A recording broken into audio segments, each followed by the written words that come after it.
Hi everybody, Cedar Lee here today. I'm in my studio right now and I'm going to show you how I put hanging wires on the back of my paintings. I've had a lot of requests to show how I do this.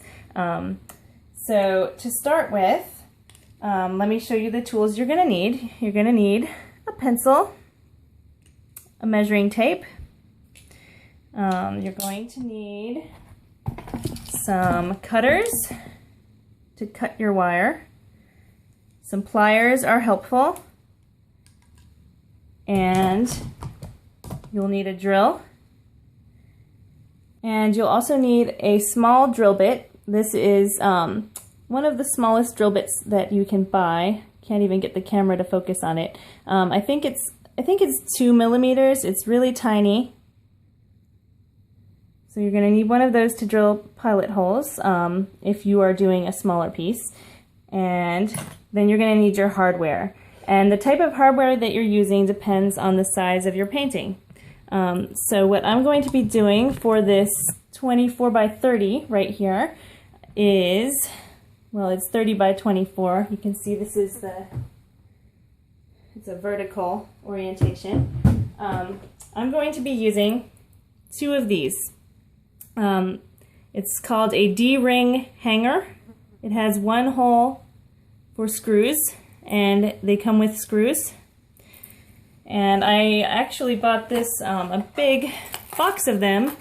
Buy them in bulk if you make a lot of paintings like me.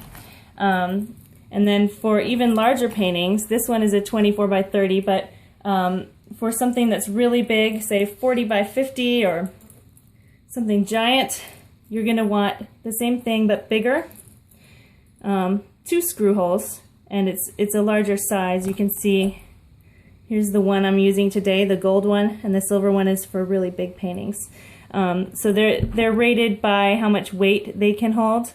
So pay attention to that when you're buying them. It depends on the size of your paintings. And then lastly, and most importantly, you're going to need your wire. This is the kind that I use. I like it. It works for most sizes of paintings. It is super soft strand. It says maximum picture weight 25 pounds.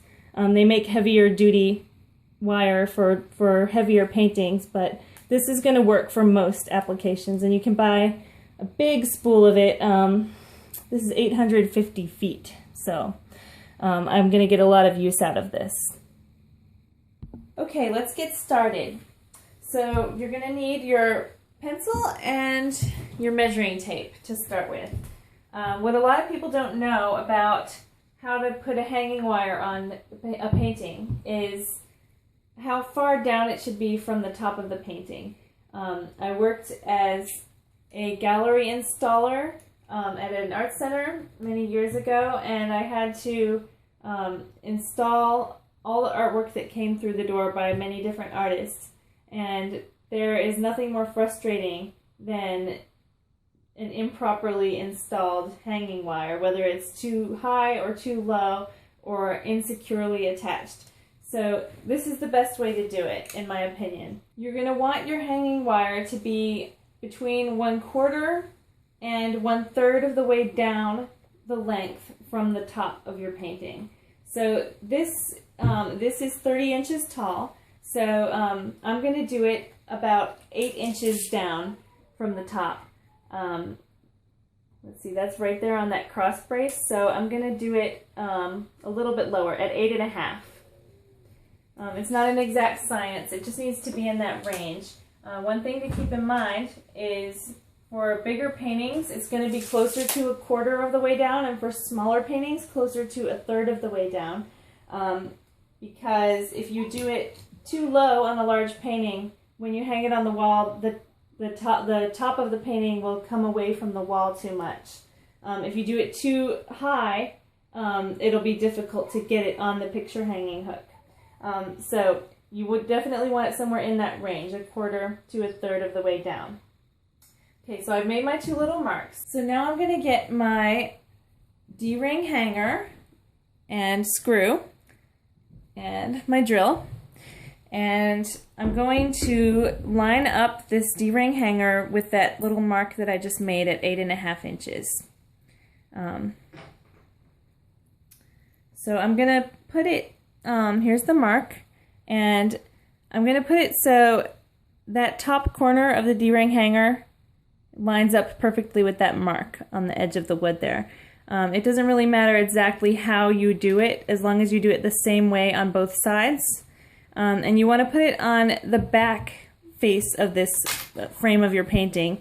If you put it, I've seen people put it on the inside before, and if you do that, the weight of the painting when it's hanging will pull the hardware out of the wood. So don't do that, even though it might look nicer to not have it poking out the back at all.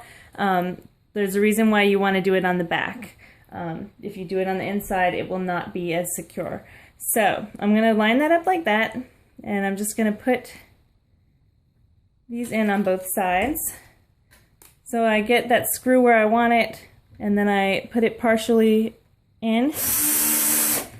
Then I line it up, make sure it's how I want it, and tighten it all the way. Okay, I'm just going to do that on the other side. Now it's time for the wire. So I'm going to get my gigantic spool of wire, get the end of it, and I'm not going to cut my piece of wire yet. I'm going to just unravel about as much as I'm going to need.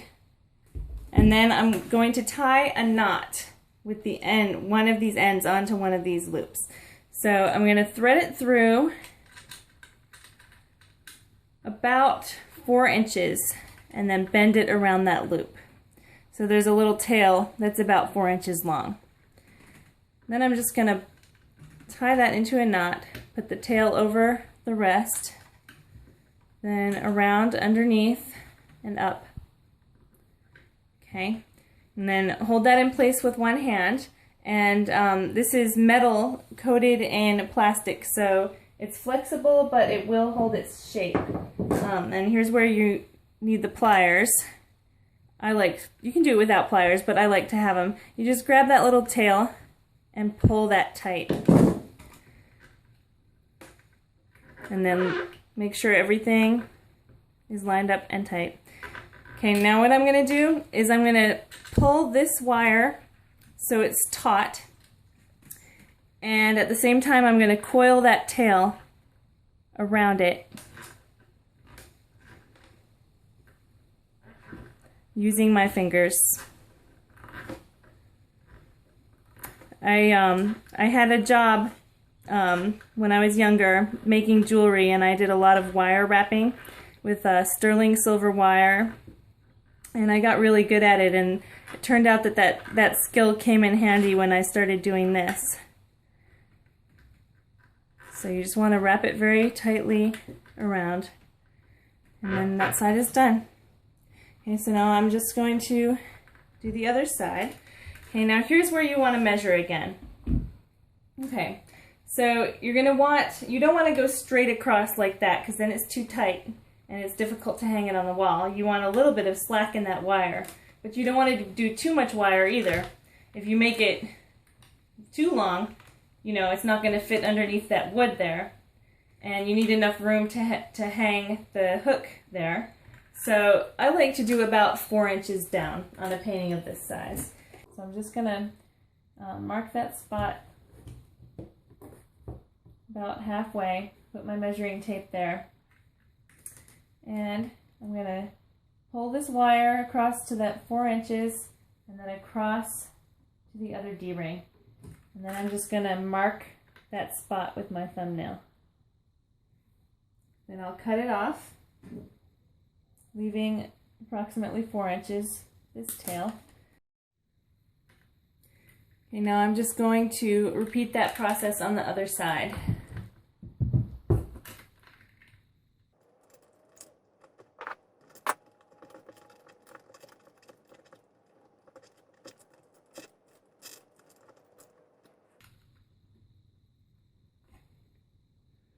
And there you have it.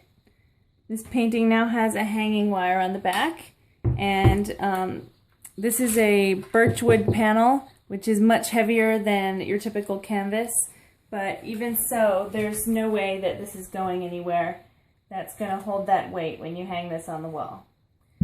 So that's how you do it on a slightly larger or medium-sized piece. Next I'm going to show you how to do it on a smaller piece.